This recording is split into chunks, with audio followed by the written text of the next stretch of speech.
Question them. Be cautious and not too credulous. It would be culpable negligence not to pierce the mystery, if we may. I will first ask you why you have barred our gates. To seize the treasury. No more money, no more war. Then money is the cause of war. And of all our troubles. So what do you propose to do then, pray? You ask me that. Why, we propose to administer the treasury ourselves. You do? What is there in that to surprise you? Do we not administer the whole household budget expenses? That is not the same thing. Well, how so not the same thing? It is the treasury that supplies the expenses of the war. That's our first principle. No war. What? And the safety of the city? We will provide for that. We're going to save you, whether you like it or not. What a sorry business. He seems annoyed, but it has to be done, nevertheless. Oh, but it's the very height of iniquity. We are going to save you, my good man. But what if we don't want to be saved? Why? All the more reason. But what a notion to concern yourselves with the question of peace and war. We'll explain our idea. Out with it then, or I will... Listen. And never a movement. Oh, this is too much for me. I cannot keep my temper. Then look out for yourself. You have more to fear than we do. And stop your croaking, crow. Now, say what you have to say.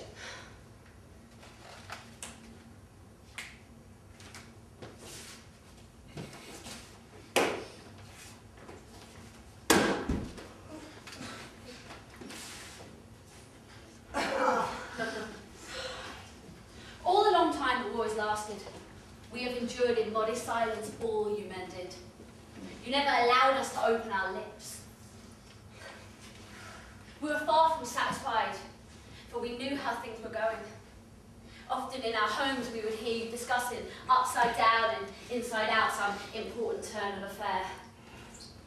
Then, with sad hearts but smiling lips, we would say, well, in today's assembly did they vote peace? But mind your own business, the husband would growl. Hold your tongues, please. And we would say no more. I would not have held my tongue though, not I. Now you would have been reduced to silence by blows. For my part, I would say no more. But presently I would come to know that you had arrived at some fresh decision, more fatally foolish than ever. Ah, my good man, I would say. What madness next? But he would only look at me askance and say, just weave your web, please, else your cheek will smile for hours. War is men's business. Oh, bravo! Well said indeed! How now, wretched man? Not to let us contend against your follies was bad enough. But presently we heard you asking out loud in the open street, is there not a man left in Athens? And no, not one, not one. So then, we made up our minds without more delay to make common cause to save Greece. So you open your ears to our wise counsels and hold your tongues, and we may yet put things on a better footing. Oh, you pretense indeed. The impudence of the creatures. Oh, be still! May I die 1,000 deaths ere I obey anyone who wears a veil! If that's the only thing that bothers you, here. Take my veil.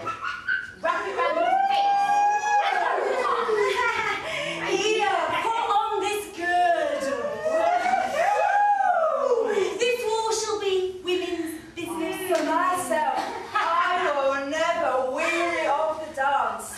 My knees will never grow stiff with fatigue. I will break everything with my dear allies on whom nature has lavished virtue, grace, boldness, cleverness. And whose wisely directed energy is going to save the state. My good, gallant Lysistrata, and all my friends, be ever like a bundle of metals. Never let your anger slacken. The winds of fortune blow our way.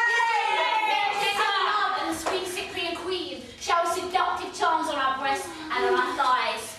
If we may only stir so amorous a feeling among the men, so they stand as firm as sticks, we may indeed deserve the name of peacemakers among the Greeks. And how, pray, do you propose to restore all the order and peace in all the countries of Greece? It's the easiest thing in the world. Oh, come, tell me. I'm curious to know. When we are winding the thread and it's tangled, we pass this ball across and through the skein. First this way, first that way. Even so, to finish the war, we just need to send embassies hither, thither, and everywhere to disentangle matters. And it's with your yarn and your skeins and your spools you think to appease so many bitter enmities. You silly. Oh, if only you had common sense. You would always do in politics the same as we do with that yarn. Is it not a sin and a shame to see them carding and winding the state? These women who have neither art nor part in the burdens of the world. Wretched man! Where's a more heavier burden for us than it is for you? In the first place, we bear sons who go off to fight. Yes, right. Enough said. Do not recall sad and sorry memories. And secondly, instead of enjoying the pleasures of love and making the best of our youth and our beauty, we are left to languish far from our husbands when they are out with the army. But say no more of us. What afflicts me most is to see our girls grow old in lonely grief. Don't men grow old too? It's not the same thing. When the soldier returns home from the war, even though he has white hair, he very soon finds a young wife. But the old man can still get the erection. Oh, you. Why don't you get done with it and done? Take this one. And this one too. And this. What are you waiting for? Step aboard the boat. Sharon is waiting for you. Keeping him from. To treat me so scurvily. What an insult. Are you to blame us for not having exposed you according to custom?